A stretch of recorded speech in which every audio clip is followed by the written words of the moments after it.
All right. Well, welcome everyone. Welcome to UTC. My name is Grace Thompson. I am one of the team members of Ultimate Trinidad Carnival. I work with Isha, and I am going to be interviewing Theresa Dorsey today. And Theresa is going to tell us about her first experience with Trinidad. So, Theresa, tell us a little bit about you. Well, my name is Theresa Dorsey. I'm originally from New Orleans and experienced my first carnival in 2019 and had an entire experience of an experience. I really enjoyed myself. Okay. So how did you find out about Trinidad Carnival to begin with? Honestly, doing research, watching videos. Girls Trip was a big thing with Little Kim when she did her thing. So that summer was when I really got introduced to some of it from the videos from that. So I started doing my research. I started pulling up different websites, checking out different things that were out there, and I got recommended to UTC by someone from one of the travel groups on Facebook. Really? Mm-hmm. Oh, I didn't know that. Okay. Yeah.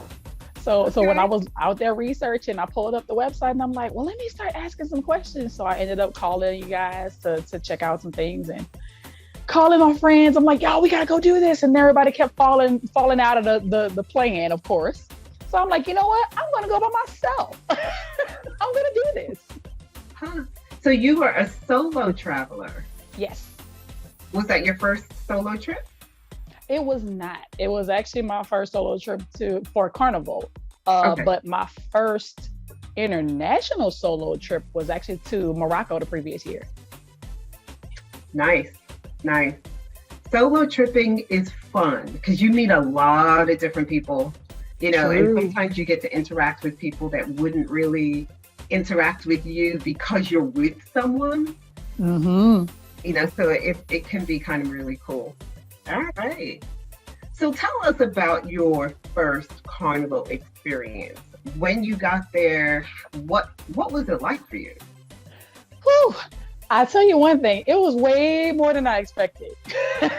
that first impression in my overall thought was, okay, I know it's going to be intense, so get prepared and just keep an open mind about everything because there's going to be things that are going to happen and hopefully everything works out for the best. So got off the plane and the lines were ridiculous.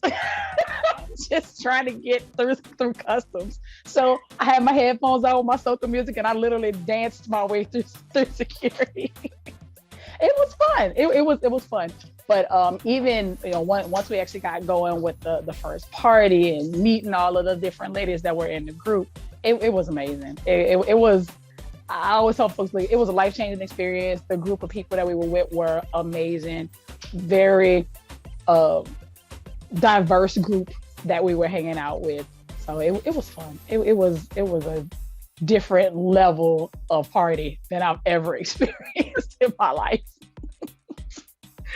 Which is interesting that you say that because being from New Orleans, did I say that correctly? New Orleans? Hey, that's good enough. Okay. Thank you. Well, what is the correct way to? Well, some people say New Orleans. The folks that are from New Orleans say New Orleans. So yeah, you'll hear it both ways. Okay. All right. So since you're from New Orleans, right? I know you've done Mardi Gras more than one. So tell me about Mardi Gras. Ooh, well, growing up doing Mardi Gras just about every year, it was always something interesting. You get a chance to see all of the different designs of the floats. So most of the artistry that's on the street is more geared to mechanical things versus individuals. Now, there are people that dress up for Mardi Gras consistently. There's even a costume contest that they have every single year on Mardi Gras Day. But it's more along the lines of you just kind of hanging out and watching the parade go by. You're not really an entire part of the whole process. You're just experiencing it from the sidelines. Okay. And so how does that compare to Trinidad Carnival? I think I said this to you when we were on the road. Carnival is like Mardi Gras and a second line on steroids. It is 10,000 level when it comes down to it. And I joke about that because I feel like, and if you don't know what a second line is, I'll start from there. So basically, a second line is traditionally a way to celebrate the homegoing of a family member or friend or whatever. That's one of the parts of it. You have the morning portion of it, and then you have the celebration part where everybody starts to dance and everything.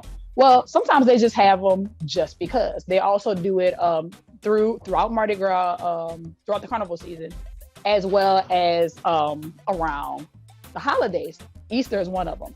So you'll be in your house and all of a sudden you'll hear the band coming down the street and there's a bunch of people coming down with it. And you just jump into the crowd and everybody just wanders around until they stop. That could go on for hours, but that's kind of what it is. It's almost like that second line has been amped up with feathers and glam and multiple levels of music, and everybody's just kind of partying in the streets. That's what it is to me. I feel like that level is so much higher when it comes down to Trinidad Carnival versus the Mardi Gras experience. Okay.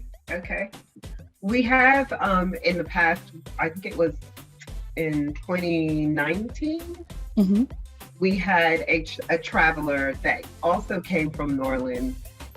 And it was funny because on the call to prepare, she would always say, "Oh, yeah, we really know how to party in New Orleans. Mardi Gras, it's all about Mardi Gras." And we were like, okay. And when she came and she did Trinidad Carnival, she was like, yeah, okay, so, yeah, I don't think so. I think Trinidad Carnival tops Mardi Gras. You guys really, they party hard in Trinidad. I was like, definitely. Yep. Definitely. We tend to pace ourselves in New Orleans. Well, they do pace themselves, but Trinidad Carnival is just that.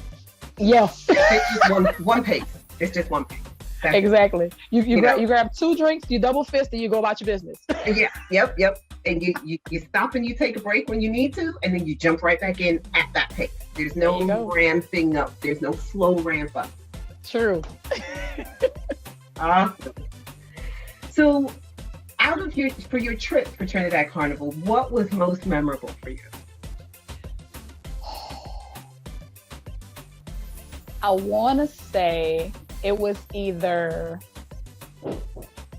honestly, it was probably about every single time we hit the road, whether it was Juve, whether it was just the later part of Carnival Monday and even Carnival Tuesday, just being in the atmosphere. It was insane. It's just, considering the fact that you're in a crowd of hundreds of thousands of people, how everybody was just on the same level. Everybody was just connected in the midst of all of it, and everybody was having a great time. It was amazing. I laugh. I remember putting up a post on probably this last Carnival day.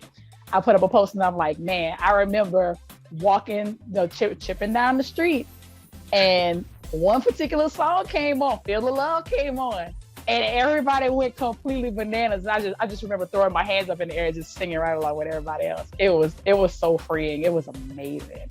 I really enjoyed it. I would definitely do it again. I was going to ask that. Is that an experience that you would like to have again? What would prompt you to do it again? Honestly, just having the availability of the time. As long as I had the time, I would go. And I'm planning on it. Okay, great. And I've been trying to get other people to come in and do it too. I mean, if you don't experience it any other time but once, it's an experience that will definitely change your life. I agree with that. And then what happens with that is then you become addicted, and then you go every year. You end up, you're like, time. Yeah. Exactly. Look, which is one of the reasons why I signed up for Barbados. So fingers crossed, if everything goes well, we'll be in Barbados this summer. Yes. So that's even better. Yes, fingers Get to crossed. experience that too. I will tell you that crop over is not as intense as Trinidad Carnival.